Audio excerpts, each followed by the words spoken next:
بسم الله الرحمن الرحيم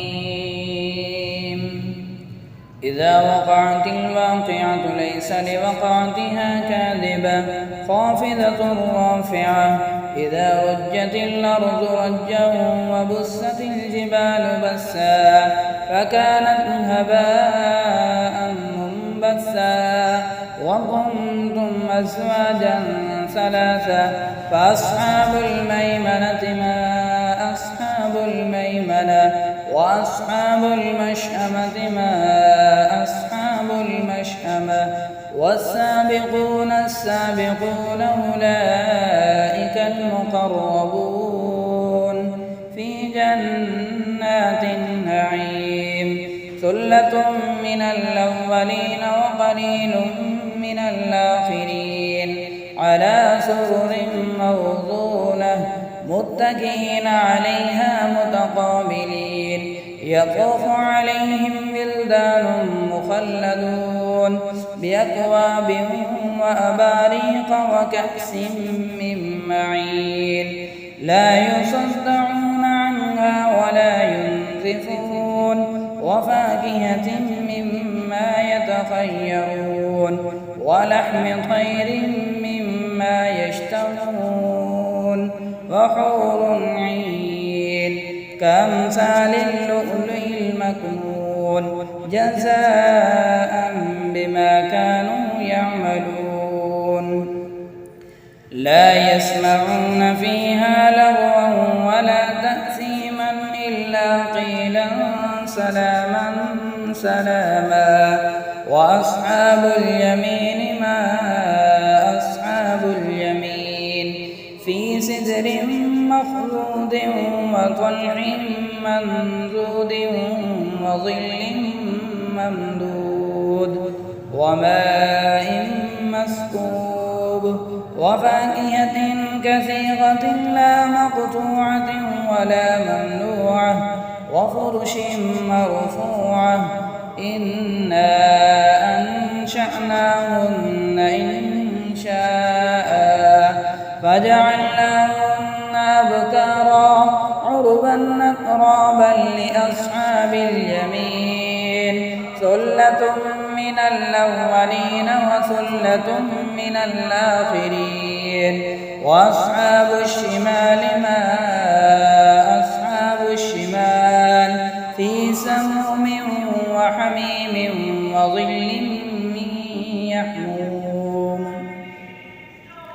لا بارد ولا كريم إنهم كانوا قبل ذلك مترفين وكانوا يصرون على الحنث العظيم وكانوا يقولون أئذا متنا وكنا ترابا وعظاما أئنا لمبعوثون أوآباؤنا الأولون قل إن الأولين والآخرين لمجموعون إلى ميقات يوم معلوم ثم إنكم أيها الضالون المكذبون لآكلون من شجر من زقوم فمالئون منها البطون فشاربون عليه من الحميم فشاربون شرب الهيم هذا نزلهم يوم الدين نحن خلقناكم فلولا تصدقون أفرأيتم ما تمنون أأنتم تخلقونه أم نحن الخالقون نحن قدرنا بينكم الموت وما نحن بمسبوقين على أن نبدل أمثالكم وننشئكم فيما لا تعلمون ولقد علمتم النشأة الأولى فلولا تذكرون أفرأيتم ما تحرثون أأنتم تزرعونه أم نحن الزارعون لو نشاء لجعلناه حطاما فظلتم تفكرون إنا لمغرمون بل نحن محرومون أفرأيتم الماء الذي تشربون أأنتم من أنزلتموه من المزن أم نحن المنزلون لو نشاء جعلناه جاجا فلولا تشكرون أفرأيتم النار التي تورون أأنتم منشأتم شجرتها أم نحن المنشئون نحن جعلناها تذكرة ومتاعا للمقوين فسبح باسم ربك العظيم فلا أقسم بمواقع النجوم وإنه لقسم لو تعلمون عظيم إنه لقرآن كريم في كتاب مكنون لا يمسه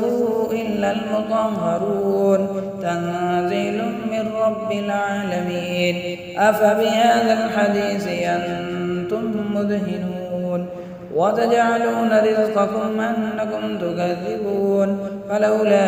إذا بلغت الحلقوم وأنتم حينئذ تنظرون ونحن أقرب إليه منكم ولكن لا تبصرون فلولا إن كنتم غير مدينين ترجعونها إن كنتم صادقين فأما إن كان من المقربين فروح وريحان وجنة نعيم وأما إن كان من أصحاب اليمين فسلام لك من أصحاب اليمين وأما إن كان من المكذبين الضالين فنزل من حميم وتصلية جحيم إن هذا لهو حق اليقين فسبح باسم ربك العظيم.